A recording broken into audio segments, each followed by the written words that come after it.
Hello and welcome to my channel. I hope you're enjoying these videos, and if you are, it will help me if you click on subscribe. That helps the whole YouTube environment, but it also will encourage me to continue with these videos.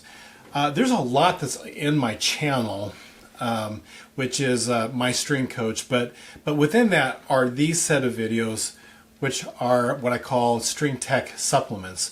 I have a textbook that's intended for collegiate students in an undergraduate study to just learn basics to string playing, and that's called String Tech, and it just means introduction, and I think the subtitle is Introduction to String Basics, right, or String Basics in Playing. It doesn't have to be for collegiate students. If you just want to learn more about playing a string instrument, maybe you're a teacher, maybe you just enjoy playing, you're a connoisseur, right? You enjoy playing. That book will be very helpful. You can find out how to get that through Conway Publications in my show notes. And if you really do enjoy these, or if you have a question, maybe you enjoy and have a question, you can go ahead and send me an email, and I have that in the show notes as well. This particular video is entitled Pronating, and it's about pronating. Boy, imagine that. So here's the deal. Pronating means this. I go into my stick this way. And there's a reason why I need to do that. I want to go into the stick, and that's called pronating. Now, cello bass, even though you hold it differently, you're going into the stick, you're still pronating. I like to tell the kids, palms out. Whether it's this way, sorry, my arm's up here because of cello bass, or it's this way on violin, viola, it doesn't matter. I'm still going palms out. Pronating is very important for tone production. I need to be into the stick. Supinating is going the other direction. This is horrible. There's no sound in this. I can't make a good sound this way. I have to go into the stick. Now, let me explain why. You have a lot of natural weight at the frog. Your arm is into the string. It just naturally sounds. It makes a big sound right there.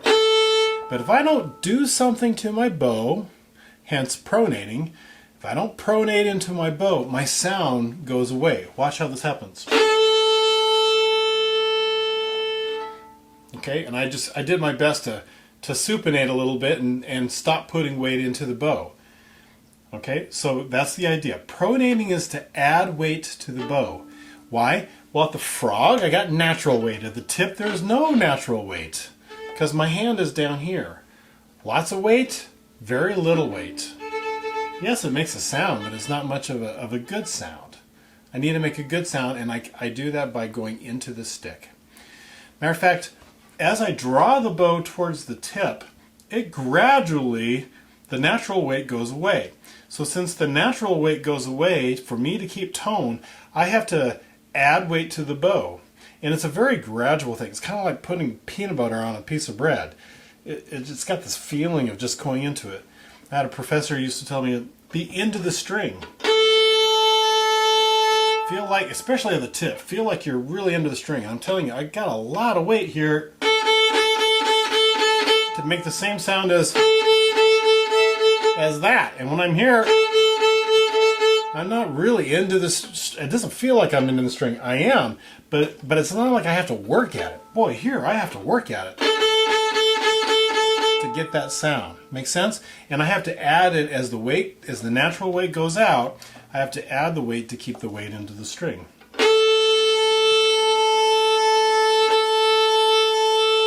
And then naturally, as I go towards the frog, I have to take weight out, or I have to do less pronating, because I'm adding natural weight as I draw the bow.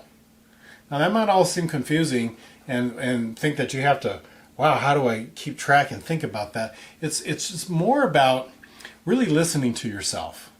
You know, and you get busy. You only be thinking about left-hand side stuff, and you're trying to catch all these notes, and all of a sudden you'll realize, I don't have any sound.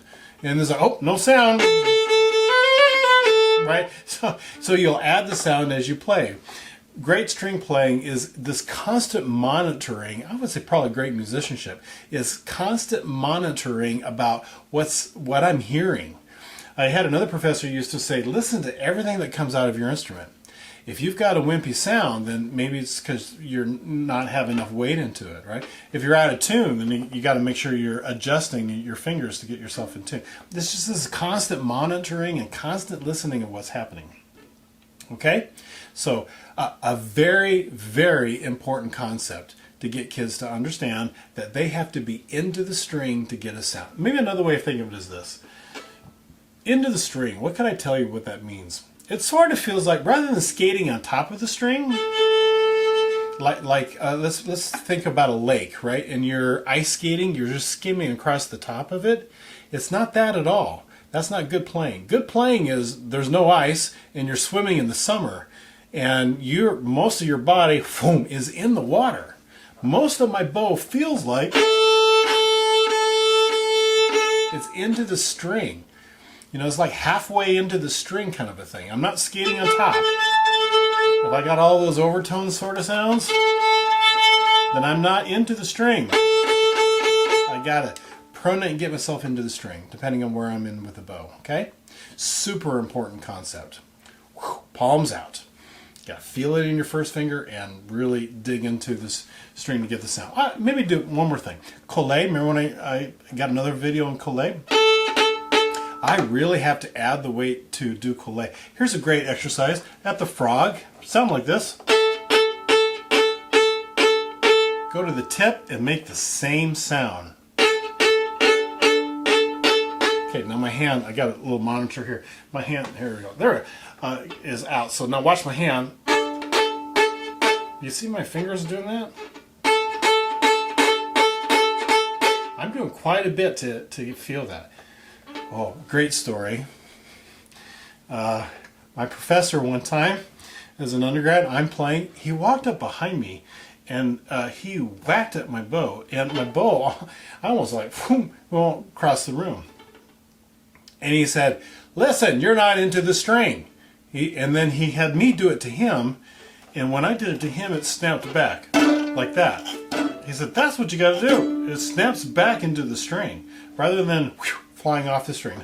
I don't recommend you do that to kids, especially the kid that's got grandpa's 1860 violin, right, with a really, really old bow, and it goes flying across the room and breaks on the tile. That would not be a good thing. But the idea is the same. You got to be into the string, and if you're into the string and someone were to hit it, it would snap back. That's pronating. Right? Supinating is no sound and it would just fly out of your hand. So don't want to do that. Got to be into the string. Okay? Hope that helps, and I will see you at the next video.